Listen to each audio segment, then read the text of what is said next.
Good morning. Good morning, Horry County, Conway, South Carolina, and surrounding areas. You are listening to the Whittemore Newsletter, Hour of Power. We're back, and we're black at this Black History Month in February.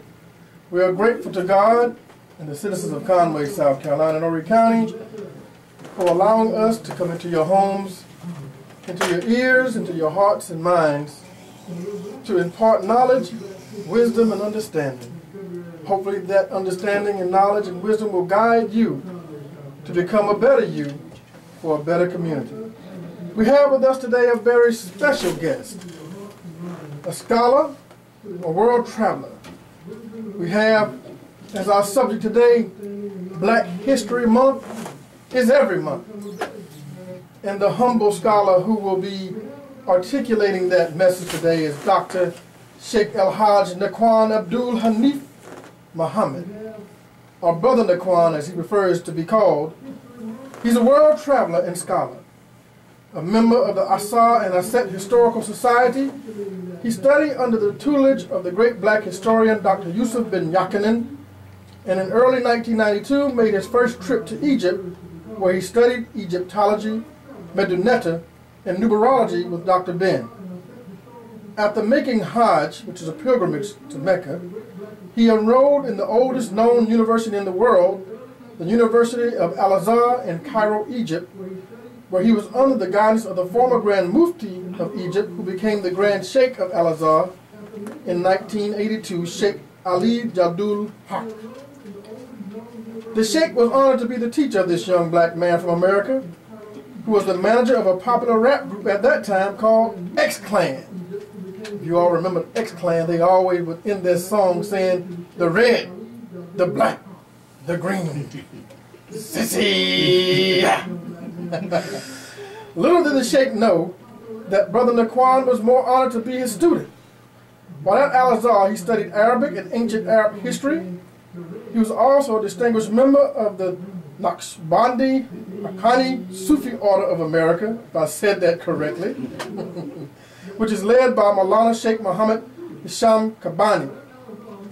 In 2008, Brother Naquan was awarded the title Sheikh by Sheikh Muhammad Hisham Kabani, who said Sheikh Naquan is one of the brightest minds I have ever come in contact with. That's saying a lot, because he's taught scholars all over the world. Though Brother Naquan has been recognized as an historian and Islamic scholar, he has never abandoned his roots in the church. He's the only Muslim to ever be licensed and ordained as a minister in a Pentecostal church. His ministry is a testament to the saying that a good Christian is only a good Muslim, and a good Muslim is only a good Christian.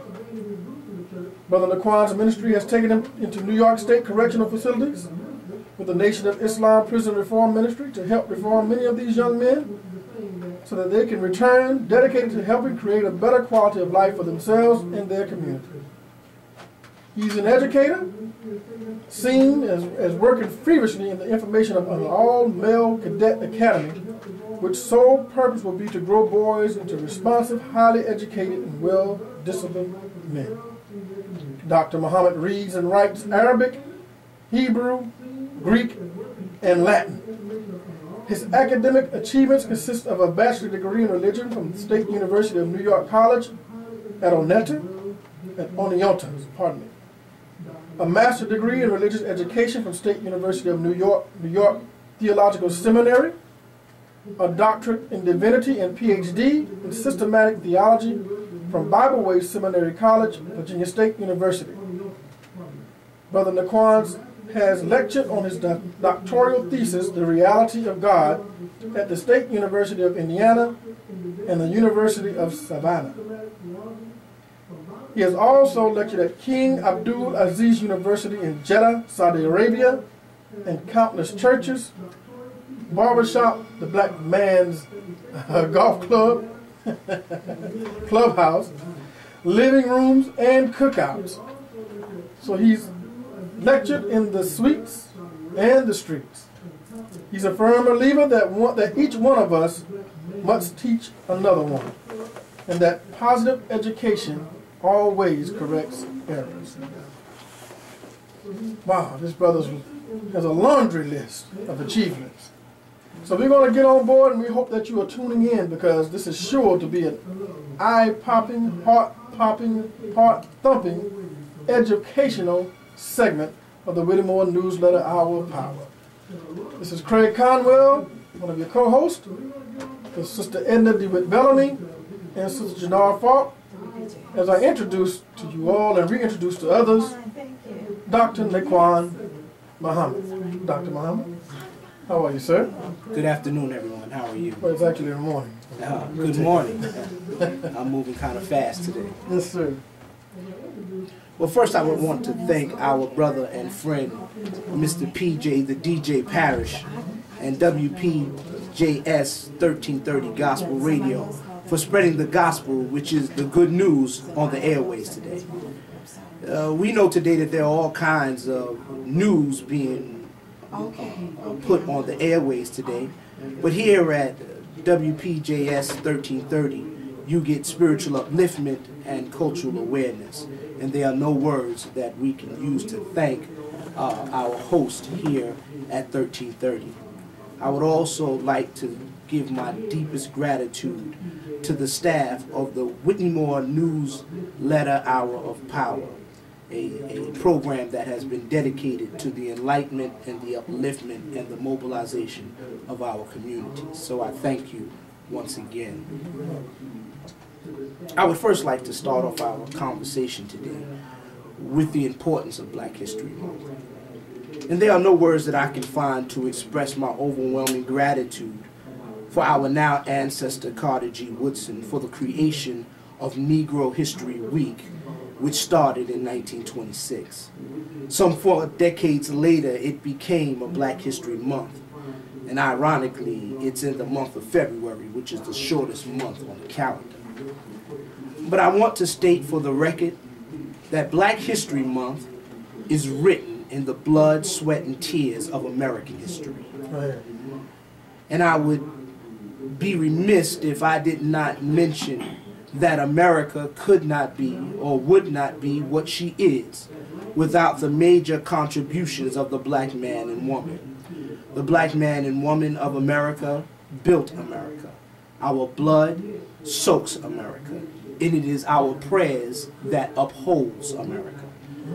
So it is not just Black History Month, because our history should not be relegated to some one month.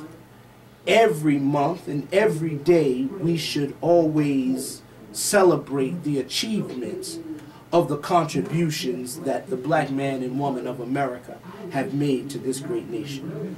So as educators, I think it is our plight, it is our responsibility to take a bold stance to demand a curriculum that enhances the history and the great accounts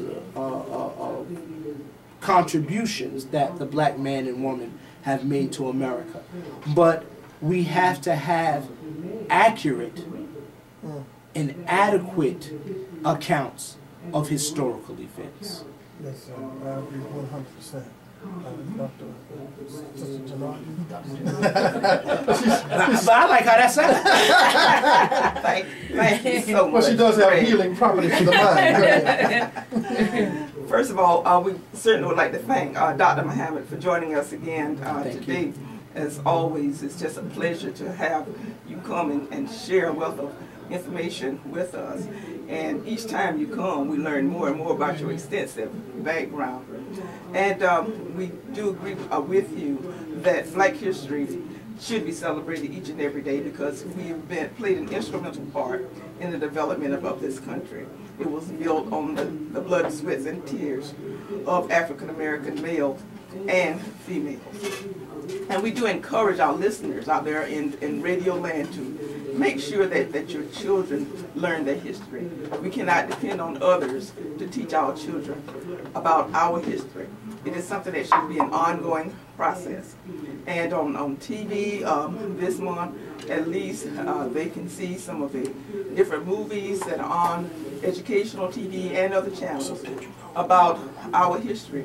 But we also need to take time to buy books.